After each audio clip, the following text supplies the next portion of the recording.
Hi, yeah, it's Jackie here with the LGFA, and we're on a call today looking ahead to more club activity at the weekend. And three very special guests join me again today in the top left-hand side of my screen as I look at Stephen Glennon, former Galway manager, well-known local journalist in that part of the world, Paul McLaughlin.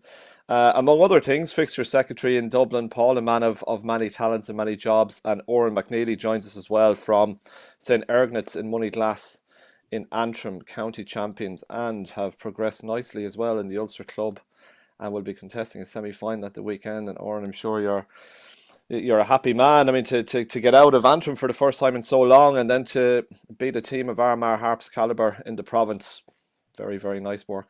Absolutely. No, it's the target was a county final, but look, we had 3 weeks to prepare for Armagh Harps, and we suppose we had a wee bit of refocus, and kind of refocused and thought, you know what, there's a bit of ambition here. Let's give this a crack, and the girls come up trumps at the weekend. Thank God. Yeah, because you hear when you've won a county championship for the first time in so long, I guess there's a sense you might never get this opportunity again, or for a while anyway.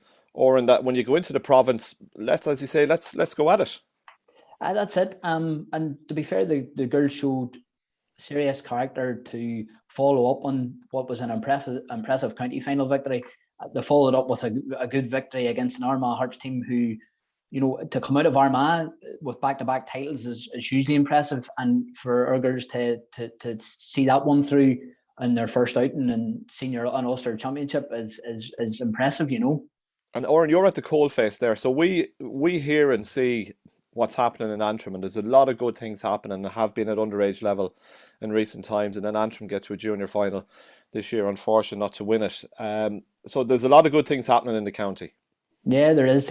All the clubs are pushing on. They've really bought into the ladies' game, and there's progress been made. I mean, you only have to look at the under-16s victory against Cavan and Ulster, and then the minors got beat by Monaghan in the platinum final as well. So there's lots of youth, lots of talent come up through, and they're really starting to nurture it. Yeah. We'll come back to the task that lies at hand over the weekend in a little while, Oren. Good to have you on, and thanks for coming on at short notice. Stephen, how are things in your world? I see a big volume of books, and is there DVDs or old cassette tapes? It could be anything there, I'd say, Stephen. That was the lockdown now. We did get a carpenter towards the end of it, but I had already in boxes ready to go, so I was delighted to get them out of the boxes and up onto shelves at long last. Well, good stuff. How's life? Good, yeah. So we're looking forward to the ladies' club finals here at the weekend. Big one, Kilcurran, Clonberne and Clare Galway. Two very emphatic victories in the semi-finals, and it's teed up nicely. They drew in the group stages as well, so it suggests there's not a whole lot between them. Yeah, I suppose from anybody looking outside the county and peering in over the boundaries, you'd be thinking, you know, Kilcurran, Clonberne, a lot of good recent success, not only in Galway but at provincial level as well. But before we started recording here, you think this is going to be a very close final, Stephen?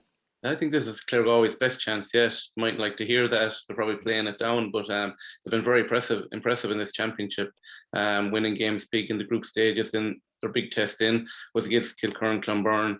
They had that at home. It finished 3-6 to 1-12, I think it was. That should add up. And yeah, even in the semi-finals, the two big wins.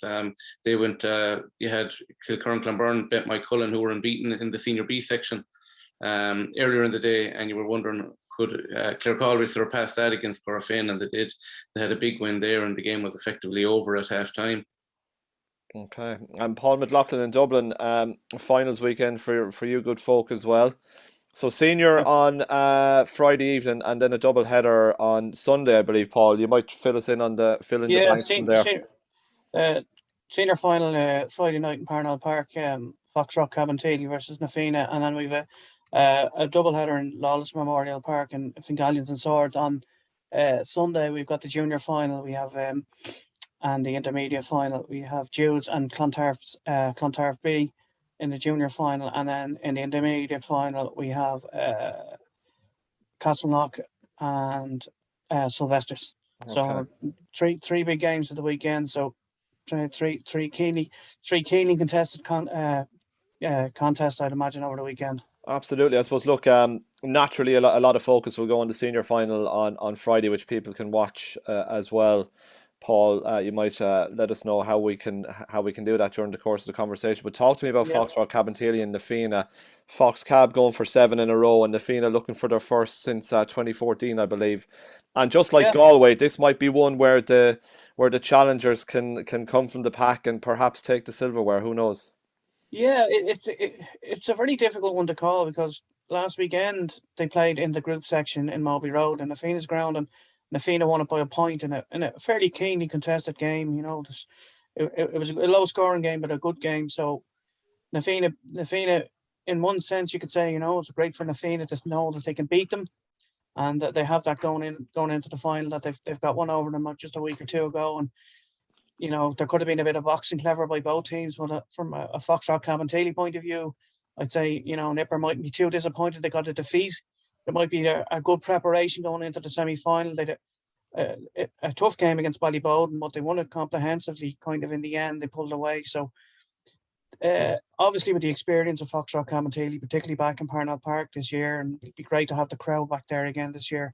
It will be hard to see past them, but this is a good Na Fianna team. That they're a young up and coming side. They have a good mixture of experienced players.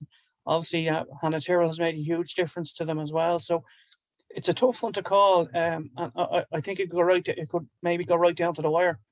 Yeah, it'll be one worth tuning in for sure. Oren, back to your good self. So on Sunday, and there you are, name up in lights. So we've Carrickmore from Tyrone against Donaghmoyne from Monaghan, the mighty Donaghmoyne in one semi-final. Sunday, 31st of October, 2 p.m. And then St Ergnat's Moneyglass Antrim against Bredagh from Down in the other semi-final. So you're in it to win it, Oren. You're there. You're in the last 4. I mean, it's one step away from a provincial final now.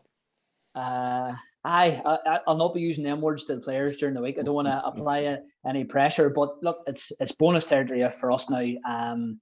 It's ironic that both ourselves and Carrickmore were both due to play in the intermediate competition this time last year, and now both teams are 60 minutes away from playing in an Ulster Senior final. So, it just shows how competitive Ulster football is, that both intermediate and senior clubs can contest with each other. There's a real, you think of Meath winning an intermediate title at inter-county level, and then going to win a senior title. There seems to be just a levelling across the landscape where, on any given day, a very, very talented outfit like yourselves can come from the pack and do great things. And I suppose that's the message we've been trying to preach to the girls, that look, and if you've got your house in order, you're organised, and you bring the right intensity in the day, that anything is possible. And you're playing, it's different to playing championship football in the summer. You're now in the winter. As much as you need a game plan, you need to have the right character and the right attitude and whatnot. And to date, our girls have shown that. So hopefully it continues. You had a good look at Harps, I presume. Or I did, yeah. Obviously, look, before you played them and on the field of play, how much have you seen of Bredagh? How much do you know of them? We actually played Bredagh in a challenge game last year. Now, I know challenge games, so you don't read into them too much, but I know the management team very well, and I know how much development they have put in this past couple of years. I mean, they have played some real high-profile games, and they've worked their magic with that wee group. They have been impressive and down. They've come rounded down every year, past couple of years. So there's no doubt that they want to probably make a bit of a dent in Ulster, and they'll see this as a massive opportunity too. But the players would be familiar. There's a couple of the Bredagh girls play in the Antrim team, so Moneyglass have a representation obviously in Antrim panel, and they would know each other very well. So as much as it's down to Antrim, they know each other quite well. Yeah. Or would you pay much attention to what's happening? I ask this question to anybody that comes on. Do you pay much attention to what's happening in other counties or across the province? I mean, for example, Donaghmoyne were taken to extra time in their own final, but then they come out and they absolutely, obliterate. Yeah. They Glenfin last weekend, they just seemed to up it substantially in a short period of time. Maybe there's a lesson for me in that, because Glenfin, I think they had to use extra time to win the Donegal Championship, and Correct, yeah. that a week turnaround, the 7-day turnaround, and similar to the situation we find ourselves in this weekend. We have 7 days turnaround from Armagh Harps to Bredagh, and that recovery needs to be right. And I suppose it's given me food for thought that you can learn lots from all other counties, and it's important to kind of see what other clubs and other counties are doing, and take wee bits from that, and maybe you can use those things to try and improve your own setup. Stephen, having experienced so much management yourself, what is it like trying to go week on week, or when you've got such a condensed period of games in such a condensed period of time?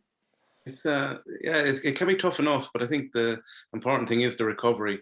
Instead of maybe if you have a bit of scope there, not to, instead of training on the Tuesday night, try and give them the extra days rest to go on the Wednesday night and go Friday, and if your game is Sunday again. But like sometimes it's better to take out a training session than try and squeeze an extra one in. And I think that's a huge thing. It keeps the players hungry as well. It gives them a little bit of space to get their own thoughts together. And you'll find, please God, that they'll come buzzing if they do get that extra days. And even seen it in here recently, like where we came back after a championship game and trained Tuesday evening.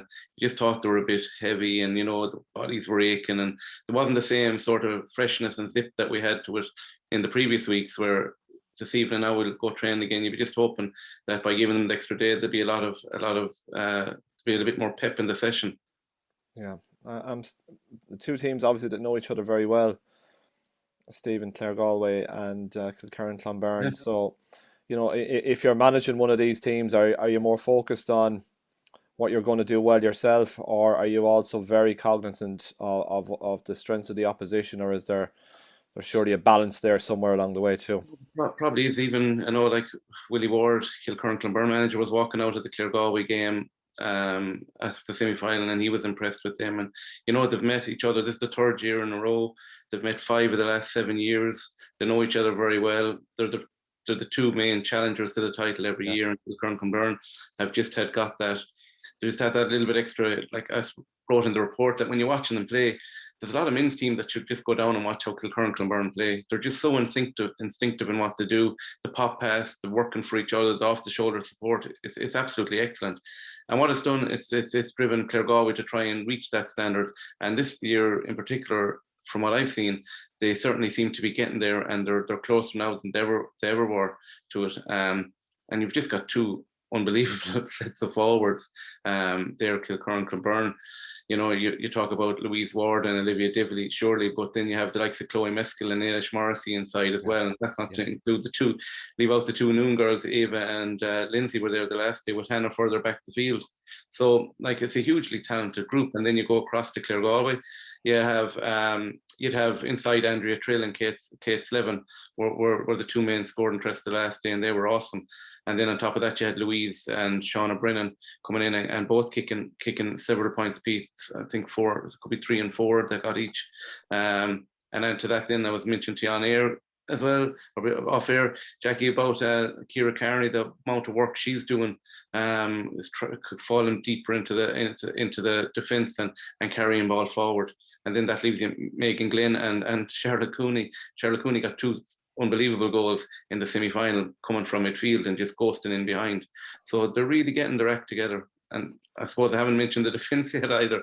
Kilkerran Clonberne, Nicola Ward, Siobhan Fahey, the Costellos, Claire Dunleavy, they're all tough defenders and really experienced defenders. On the far side, then Emily Gavin, Fabian Cooney came on the last day as well. It was great to see her back.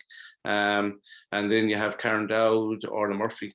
They're just household names. The amount of All-Ireland medals in the two teams from underage is just, I'd say if you counted them up, it'd be frightening. So that's the kind of quality you have on the field for this final this weekend. Unbelievable. I suppose, if you're a neutral looking for a final to go and see, this would be one to check out. Just look, we talk about a few different finals every week. I'm just looking through the list, just to obviously give a nod to what else is happening around the place.